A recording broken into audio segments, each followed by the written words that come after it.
மறந்தால் தானே நினைக்கணும் மாமா, நினைவே நீதானே நீதானே.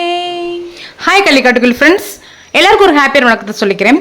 செடி கொடிகள் நம்ம வளர்த்துட்டு இருக்கோம் அப்படின்னா நம்ம மறக்கவே கூடாத விஷயம் சரியான நேரத்தில் திட உரம் கொடுக்கறதாங்க. இப்போ நீங்கள் பார்த்துட்டு இருக்கிறது நான் ரெடி பண்ணியிருக்கக்கூடிய கம்போஸ்ட் தாங்க. சூப்பராக மட்கி ரெடி ஆயிடுச்சு. ஒவ்வொரு செடிகளுக்கும் ஒரு கொட்டாங்குச்சி அளவு கம்போஸ்ட் நீங்கள் கொடுத்தா போதும். எந்தெந்த செடிகளுக்கு எந்தெந்த நேரங்களில் நம்ம இந்த மாதிரி திட உரம் கொடுக்கணும், எத்தனை நாளைக்கு ஒரு முறை கொடுக்கணும் அப்படிங்கிற வீடியோ தான் இன்னைக்கு நீங்கள் பார்க்க போகிறீங்க. ஃபர்ஸ்ட் டைம் கள்ளிக்காட்டுக்குள் சேனலை இப்போ தான் நீங்கள் பார்க்குறீங்க அப்படின்னா மறக்காமல் சப்ஸ்கிரைப் பண்ணி பெல் பட்டனை கிளிக் பண்ணிட்டு வாங்க. எனக்கு தேவையான கம்போஸ்ட்டை மட்டும் நான் கம்போஸ்ட் பின்லேருந்து எடுத்துக்கிட்டேன். மேலே குரங்குத்தொலை இருக்குது அப்படிங்கிறதுனால அந்த கம்போஸ்ட் பின்னை நான் நல்லா மூடி வச்சுட்டேன். அது மட்டும் இல்லாமல் சன்லைட் படக்கூடாது. சன்லைட் பட்டதுன்னா கம்போஸ்ட் இருக்கக்கூடிய நுண்ணுயிர்கள் வந்துட்டு அழிஞ்சு போயிடும். இப்போ இந்த கம்போஸ்ட் செடிகளுக்கு வச்சிடலாம் வாங்க. இது மாடியில் காய்ச்சிட்டு இருக்கக்கூடிய வெண்டை செடிங்க. பொதுவாக எந்த செடியானாலும் பூக்கும் தருவத்தில் காய்க்கும் தருவத்தில் ஒரு கொட்டாங்குச்சி அளவுக்கு நம்ம திட உரம் கொடுத்தா கூட போதுங்க. ஏன் கொடுக்கணும், எதுக்கு கொடுக்கணும்னு தெரிஞ்சுக்கலாம். பக்கத்தில் பார்த்தீங்க அப்படின்னா இது திருநூற்று பச்சிலை. இங்கே பார்த்தீங்கன்னா மிளகாய் செடி இருக்குது. மிளகாய் செடியில் பாருங்கள் நிறைய பிஞ்சுகள் இருக்குது. அதே மாதிரி அதிகப்படியான பூக்களும் இருக்குங்க. பார்த்தீங்களா? அப்போது இந்த மாதிரி பூக்கும் தருணத்தில் நம்ம செடிகளுக்கு திட உரம் கொடுக்கணும்.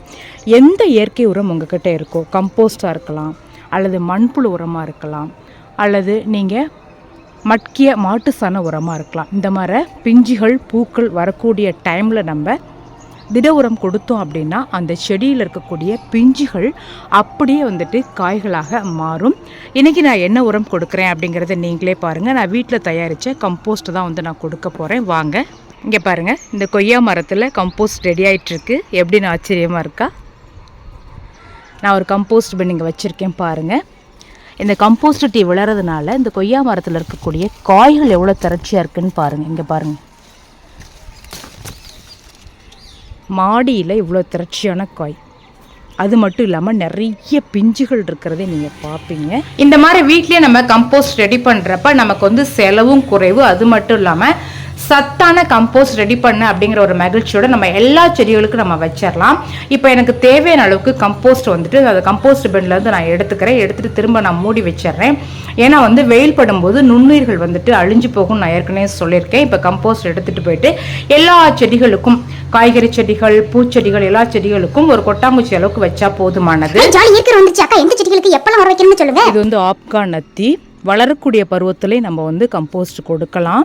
பூக்கக்கூடிய பருவத்திலே நம்ம கம்போஸ்ட் கொடுக்கலாம். இந்த மாதிரி கொஞ்சம் மண்ணை கிளறி விடுங்க. கொஞ்சம் குழி பறிச்சுட்டு ஒரு கொட்டாங்குச்சி அளவுக்கு கொடுத்தீங்கன்னா போதுங்க. திரும்ப மூடி விட்டுடலாம். தண்ணி கொடுக்க வேண்டாம்.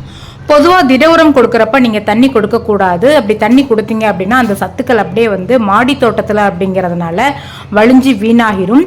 இப்போ நீங்கள் பார்க்குறது மாடியில் இருக்கக்கூடிய வெண்டை செடிகளுக்கு நான் உரம் கொடுக்குறேன். அந்த வேர் பகுதி இருக்கு இல்லைங்களா, அந்த வேர் பகுதி டேமேஜ் ஆகாத அளவுக்கு அந்த அடிப்பகுதியில் சின்னதாக ஒரு குழியை பறிச்சுக்கோங்க.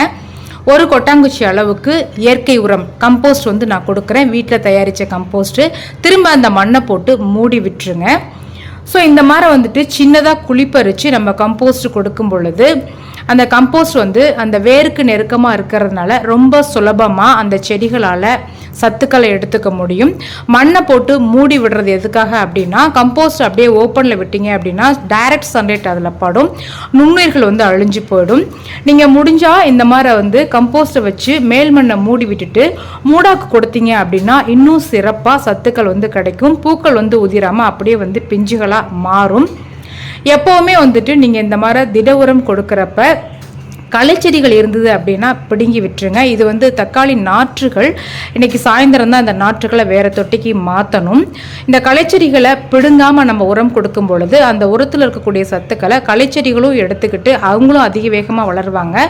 அப்போ முக்கிய செடி எதுவோ அதனால் சத்துக்கள் கிடைக்காம பூக்கள் காய்கள் குறைஞ்சி போகும். ஸோ அதனால் அந்த களைச்செடிகளை பிடுங்கி விட்டு சின்னதாக குழி பறித்து நான் ஒரு கொட்டாங்குச்சி அளவுக்கு இயற்கை உரம் கொடுக்குறேன். என்னோட செடிக்கு வரும். நீ குட்டி பையா, உங்க அம்மா எனக்கு உரம் கொடுத்துட்டாங்க. தேங்க்யூடா. செடி கொடிகள் இந்த மாதிரி காய்க்கும் நேரத்தில் ஒரு கொட்டாங்குச்சி அளவு உரம் கொடுக்கறதுனால அந்த பிஞ்சுகள் வந்துட்டு ரொம்ப சின்னதாக இருக்கும் பொழுதே முத்தி போகக்கூடிய பிரச்சனையை நம்ம தவிர்த்தரலாம். ஏன்னா சத்து பத்தலை அப்படின்னா சின்ன பிஞ்சுகள் கூட முத்தி போயிடும் சீக்கிரமா. ஏனுங்கா பூக்கள் கொட்டுற பிரச்சனை வரவே வராதுன்னு சொல்ல மறந்து போட்டீங்க. அட ஆமாங்க, ஒரு 15 நாளைக்கு ஒரு முறை இந்த மாதிரி திட உரம் கொடுக்கறப்ப பூ உதிர்வு பிரச்சனை, பிஞ்சு உதிர்வு பிரச்சனை இருக்கவே இருக்காதுங்க. அத்தனை பூக்களும் பிஞ்சுகளா மாறும். இந்த வீடியோ பிடிச்சிருந்ததுன்னா குட்டியா ஒரு லைக் கொடுங்க, எனக்கு பயங்கர மோட்டிவேஷனலா இருக்கும். தொடர் கார்டனிங் வீடியோஸ்க்கு சப்ஸ்கிரைப் பண்ணி பெல் பட்டனை கிளிக் பண்ண மறந்துடாதீங்க. Thank you friends, have a good day.